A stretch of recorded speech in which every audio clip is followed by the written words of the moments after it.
you keep fucking with me, you gon' make me jump out my skin, believe me. Oh yeah, guys. Guess what we're doing today? We are dancing. It's another vocation nation sweeping the fashion. Your fashion, station, lation. Today we're gonna be dancing on the asses. We're gonna do this one, and then I'm gonna do the Death Master, and then I think we may be finished with version 3 by that time, because now we're in Ice Realm. We've done Sage and Mage and Warrior and Paladin, so next after Death Master, I'll probably record those Master vocations, because it's good to get the Master vocations as quickly as possible. Excuse me. Not only are they good at just clearing a lot of the 3 and 4 version content very easily, as well as in-game content solo, but a lot of the natural vocation buffs that you get for your other classes are very high for those ones, obviously, since it's, kind of a master class kind of thing. So we will be delving into those, probably version 4. But for now, I'll go ahead and just explain a little bit about the dancer class. I feel like I sort of am a main in dancer in real life. You know what I'm saying? If we were going classes and doing the whole Dragon Quest Mysterious Tower theory analogy with life, yeah, I'd say I really gel with dancer. So I suppose in this episode we'll kind of compare and contrast through, the dances of real life to the dances of Dragon Quest, because I feel like they really translated the act of dance and song and performance very well into this game. So we're getting the class this time in this episode, and how we do that, we're just gonna travel around this area, and you have to fight a cat, and he has to drain MP from you. He has to do the drain magic dance. And then you learn the drain magic dance, and then everything's happy. So, indeed. I hope everybody's having a good whatever day I upload this on. It's the Koopa. Hope you enjoyed the intro. Let's get into some podcast theory. Guys, I know you have seen, people getting down, crumping, lumping, the dance and stuff, and it's a fun time. It's a fun time. But what I really gel with on the dancer, and what you really have to realize with the dancer, is that they are a support class. Support first and support foremost. The thing is, in life, you're really not going to get anywhere just by dancing. It's more of support. It's more of to put power into something else, to give aesthetic to something else. It's just like, you're never really going to get anywhere with just looks. You have to combine that with something else. Of course, the looks are going to get you very far, and that's why everybody who's very attractive is like, looks don't do anything for me. It's because, by themselves, they're not going to do a lot, but it's a huge buff. Just like the dancing. It can be a huge buff, or, conversely, for your enemies, it can be a huge debuff. And that's what this dancer class really mains in. They have a lot of different buffs. You get like the buff that gives you health every time you attack or do a movement or fulfill an action. And then the same with MP. There's the speed buff, little damage buff. All kinds of different stuff. Critical hit buff, all kinds of different stuff. The animations are very, very nice too, as you've probably seen through the end of version 2. We have a lot of good dancer, just moves, emotes, all that good stuff. They actually give you an emote for this quest line as well. Lovely little dance emote. And yeah, that's kind of the name of the game, with dancer. And if you are someone who dances a lot, you've surely experienced this in real life. I mean, there are people who are off-put by your dancing, and there are people who love your dancing. And the thing you have to remember as us strategic dancers is that there is a time and a place for dancing in this social environment, right? But in general, a lot of people don't realize this. In general, all of your friends, everybody who likes you, will never get mad at you for busting a move. If somebody is like, why are you dancing right now? They don't like you. 100%. You're giving them a debuff, and they don't like it. So that's an enemy. You have to recognize that, because there often are places where we're neutral dance places that people just decide I'm gonna police this motherfucker and ask him not to dance here, just because I feel a little bit uncomfortable. But I'm gonna tell you right now, most places people aren't really gonna get on your ass for busting a move, whether there are music playing. I don't know, that was a bad grammatically structured sentence. Whether there is music playing or not, because you can have headphones on, you can actually dance to your own beat. Whatever you want to do, if you're well versed in the language, you know the language. Like basically, like this class, because it has two different natural vocation change, without weapons. Basically means they have a lot of moves. Because once you learn dance, you have to learn song. You have to. There's no way you can dance and not know how to sing. Like that's just kind of a thing. And I feel like singing is sort of like a spectrum skill. There are good singers and bad singers, but like I feel like there's nobody who actually viscerally knows how to dance well and cannot like carry a tune. Like it may not be like a good carry, it may not be a perfect carry, but you can travel along with the song to the lyrics if you can dance, for sure. Or if you're a dance instructor or anyone, you can at least like while you're dancing to sort of teach someone how to do it. And I call that singing too, because it's sort of riding along the beat. And so, because of this, if you're living that dance life, if you're deep in that dance class, and you notice people are off-put by your talents, just recognize that they're really not there for you if they're there all the time. If they're there all the time and around you, then it's not for you. This is also the enemy we need to fight, but I'm a fucking idiot, so all of my strong-ass party members are gonna kill them before they drain the magic from me. We'll cut after I just travel around a little bit looking for the other one. Because these guys are actually a little bit rare in this map. Yeah, I didn't do it fast enough. I also put it on don't use MP, which was bad. Oh my goodness, stop going on. Yeah, it's 6 a.m. now. Good old morning recordings. Don't we love it? Don't we love it? Yes. Yeah, but essentially, back to the analogy. The dancer is a dual wielder. Always. And, because of this, all of their attacks hit twice. Once, with a lot of impact, and the second with, like, a little bit of, secondary damage, right? Now that makes the dancer's damage actually quite, relatively high. But that's not the main focus of the dancer class. And also, with a lot of their weapons like knives, they need time to set up with it in order to start doing a lot of damage. And when we run over to real life, compare this. So when you dance in front of someone, it's going to hit them twice. What do I mean by this? So, obviously when we're dancing, we apply buffs, we apply debuffs or whatever, but what also happens, and I'm gonna get into this in my Mysterious Tower theory, damage dealt in real life, or DPS, damage per second in real life, is really just money. It's really just how fast you can earn or create products that can be exchanged for compensation. That's all damage is. It's not really hurting people. It's hurting the system or the government or hurting someone else's wallet, essentially. So when I say you get hit twice when you dance, the initial impact of emotion hits, and then the slight impact of what did I just understand? What did I just see hits, and then you kind of want to give back according to that feeling that it gave you in the first place. To provide a little bit of an example of this, and I'll provide this with something that people probably all saw, probably all participated in. Let's go earlier this year, Super Bowl, February, good old Kendrick Lamar.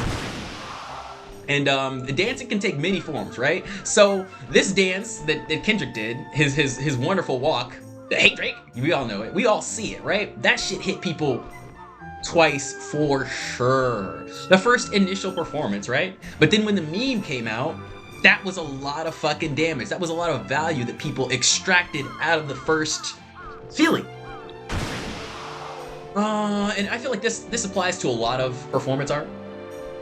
But dancing especially. I don't know how many times you have seen a girl do a TikTok dance and you hit it once and you're like, whoa, ho, ho, ho.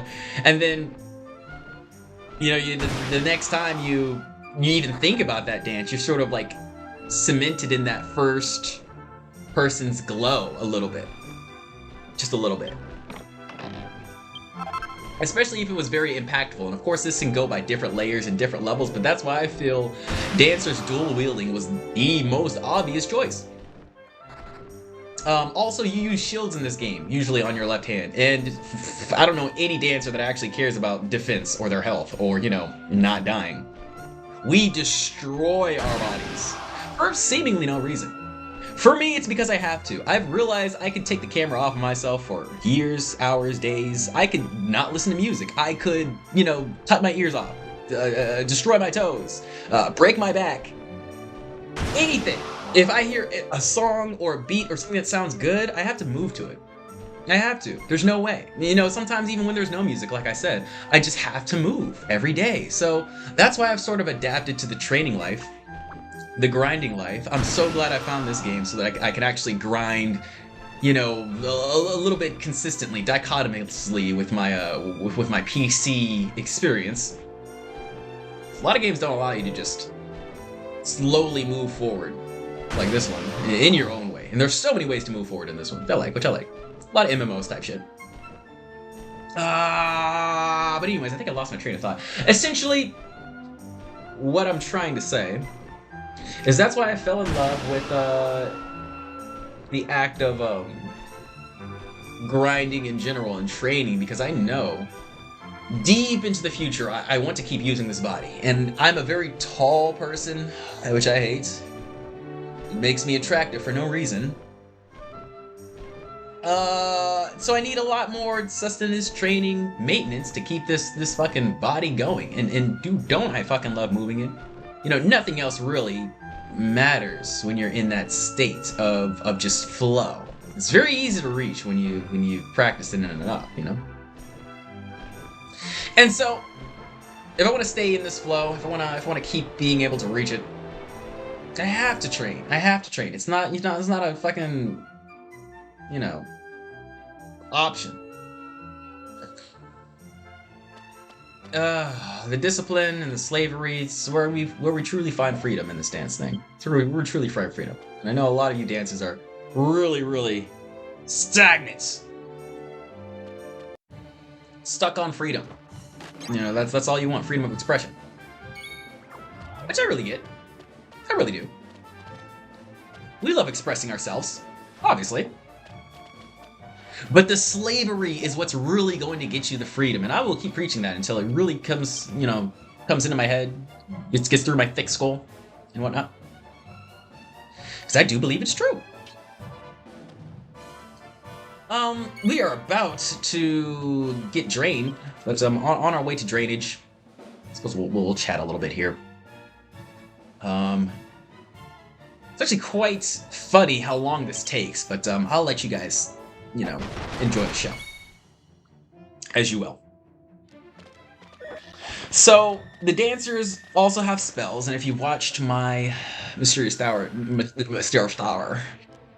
theory, go ahead and check the playlist there. You'll see how I think about spells.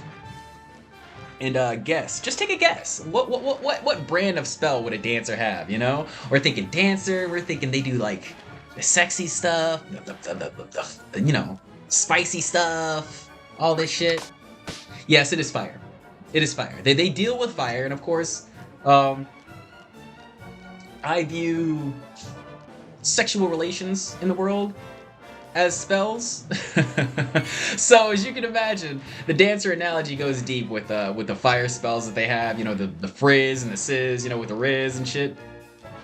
Because a lot of people, guys and girls included, just automatically get rizzed by a dancer. You literally have to do nothing. It's just expression of the body. And people don't realize how much we communicate through bodies.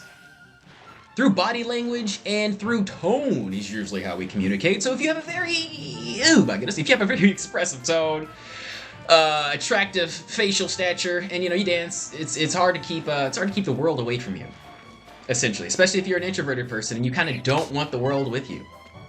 a long time, I thought, man, this is weird. I don't really want the world with me. It's just all a lie. I just have to find the right people or find the right clique or, get in the right circle. But now I am tired of searching. I am tired of waiting. I am tired of giving grace to people who don't necessarily deserve grace. And nobody really does. You have to earn that grace, man. Nobody really deserves to be treated as an equal or, in any kind of superior being to anyone else until they truly earn it. Until they truly get their stripes. Everybody's gotta work for their own bread, blah blah blah, all that good stuff. But essentially, the aesthetics is what kind of betray the true dancer. Because I feel like a lot of people, just because they aren't already attractive, they may love expressing themselves physically, but they're not already attractive in the face, in the body, in the size, and the whatever. They just don't try. They don't try to express themselves physically. And I see this. The reason why it's so crazy to see a fat person dancing is because they're so out of their body. Honestly, I don't know one fat guy who's like, yeah, man, I love being this big and sweating all the time and all this shit. There are maybe a couple that I don't know, but yeah, they're very in tune with their bodies and just kind of ingesting, and they don't really feel that sense to express physically too much. So that's why you always see skinny dancers. It's not just because they work out a lot and they're thin because they're always dancing. Of course that is part of the reason. But if you don't like your body, if you don't like your face, it's hard to get in that flow state of I am performing this for people with my body, with this thing that I don't like or do like. And that just comes back to enjoying life for what it is. Honestly, you just have to set in stone like you're only gonna get hotter or uglier. So just fucking decide and just move forward. We all gotta start somewhere, but we got the same 24, baby. We got the same 24.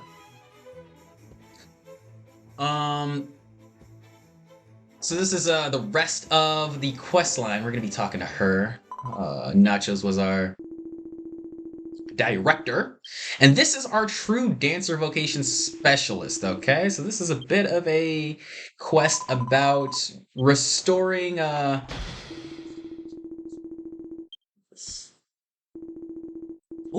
restoring respect to the dancers, and I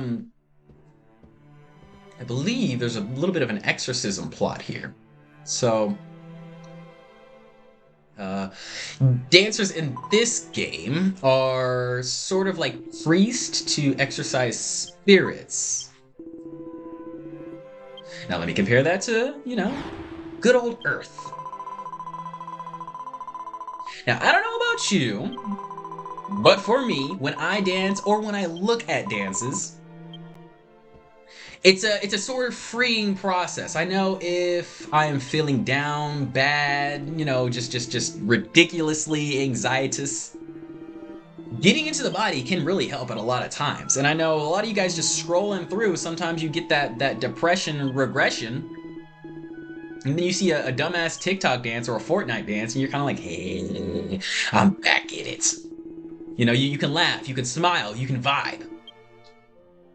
And when we say exercising spirits, we'll get into what these spirits are later, but essentially I think the analogy for them in real life is not like the devil or, the demons or whatever. It's really just lack of hope.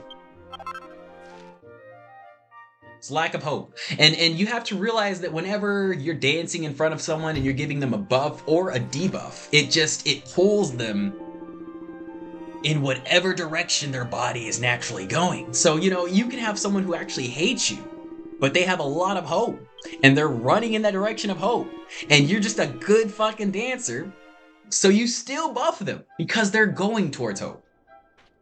And then vice versa, you can have the opposite. But essentially, we are Dancer now, and we're gonna come back at level 30. to finish up the rest of the quest. So, guys, I hope you've enjoyed. Hope you have a good whatever day I upload this on. And I will see you guys later. Subscribe. Subscribe, don't lie. Get a pop. Up high. Okay, we stop.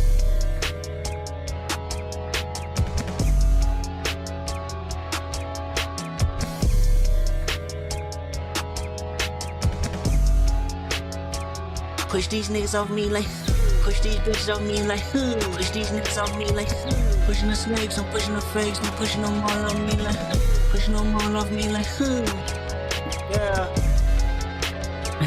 I be a mill to shit, tucking the broom and shit, then with a slow and shit. Know you a joke, my ass is the clothes, I holla at the moon and shit.